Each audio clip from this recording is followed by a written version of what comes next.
Cornelia Elaine White Minor. Yes, sir. Beatrice Naomi Jordan. Gladys Elnora White Jordan. Well, this is my father's sister's child, brother's child. We are first cousins, and this is my brother's daughter.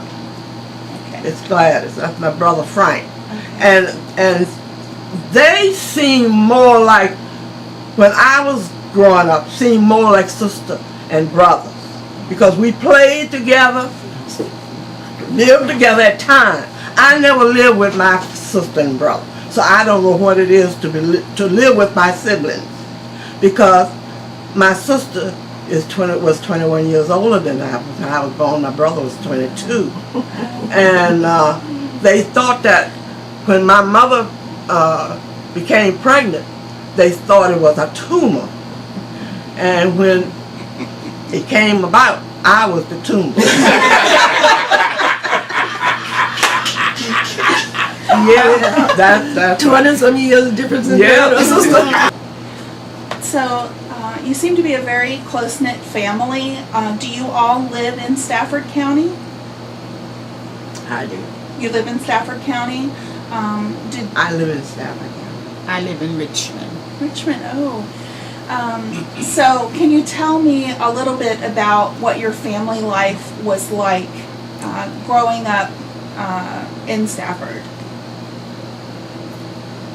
Okay, well, I was born in Fredericksburg at the Mary Washington Hospital on Sophia Street, and I was raised in Stafford. I mean, that was my home in Stafford. I lived with my parents, Gordon and Lucy White, on the Eastwood Farm, and there as a child, I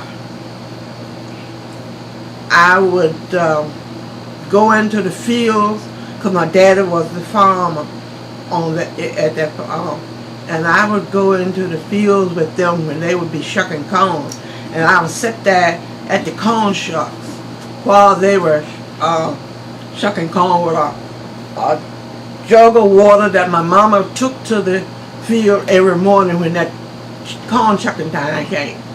And then we had our own garden where we raised potatoes, greens, string beans, potatoes, sweet potatoes, squash, and whatever was there. And we had fruit trees in our yard, apple tree, pear tree, peach tree, and my mother would can the fruit from the trees, make preserves, and applesauce. We've had fried apples for breakfast. We had our own hen, and we would gather the eggs, and we eat our chickens. And my daddy raised hogs, and every November they would kill the hog. And we had an uncle. Elaine and I had an uncle that lived in Pittsburgh, and my father would every Christmas he would take the sausages that we had, grind, and get a chicken off the yard and a fresh ham and send it through mail to my uncle in Pennsylvania, and it was good when they got it. But then as the years went by, the weather would be warm and it started spoiling, and we had to stop that. But that's the way we lived, and we had, like we said, we had washed on the washing board, but later on, my father bought a gasoline washing machine where we didn't have to wash on the board. And also we had a gas iron, because we had a flat iron we put on the stove and heated to iron the clothes. But he finally bought a gas iron and everything. So that's the way it was. And I had to walk a long ways to get to the bus because we lived off the road. We didn't have no electric or anything like that. But we had everything that the other people out on the road had, but it just wasn't run by electric. Well, it's similar to Beatrice. My father was William White, Sherman White, and my mother was Mary Elizabeth Smallwood White. And of course, living in Stafford, it was good times, and it was hard times. But we had no electricity. We had lamplight. We didn't have running water. We had our wells, and we drew the water from the wells. And at night, fires was, we banked, but fires would go out. So in the morning you had to make fires, and being cold. And I have seen in the kitchen the dipper would freeze in the water bucket. Yeah. And we had chores to do when we got home and from school. We had the first thing to change our clothes because we could not go out there and play with our good clothes because we didn't get shoes maybe but once a year, and that was Christmas time. Santa Claus bought us one pair of shoes. And so we had to put on our old things, and we would go out there, and chores were like getting a bucket of chips, cutting kindling, called kindling for to make fire the next morning, cutting wood, see that the wood box was filled up. Then we'd go and feed the chickens and get the eggs.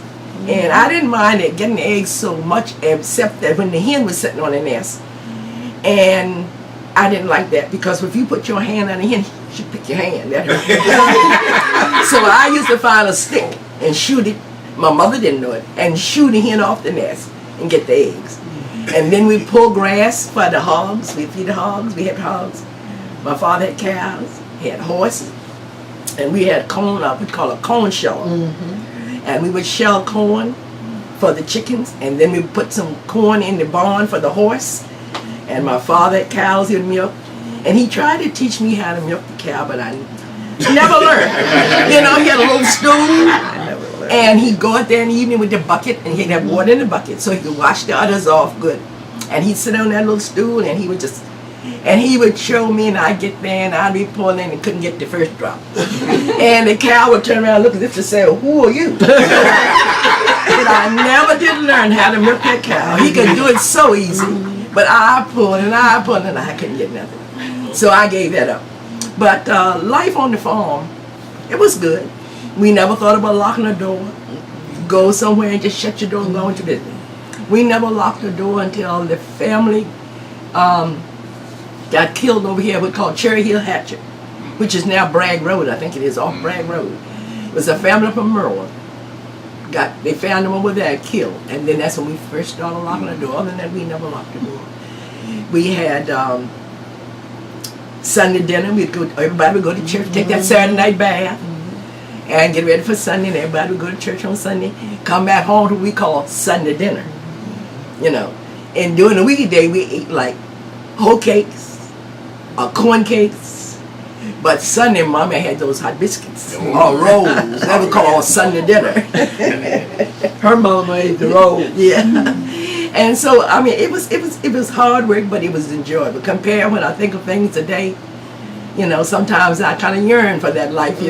Not the hard part with the electricity and whatnot, but the peaceful days. And compared to what's going on now.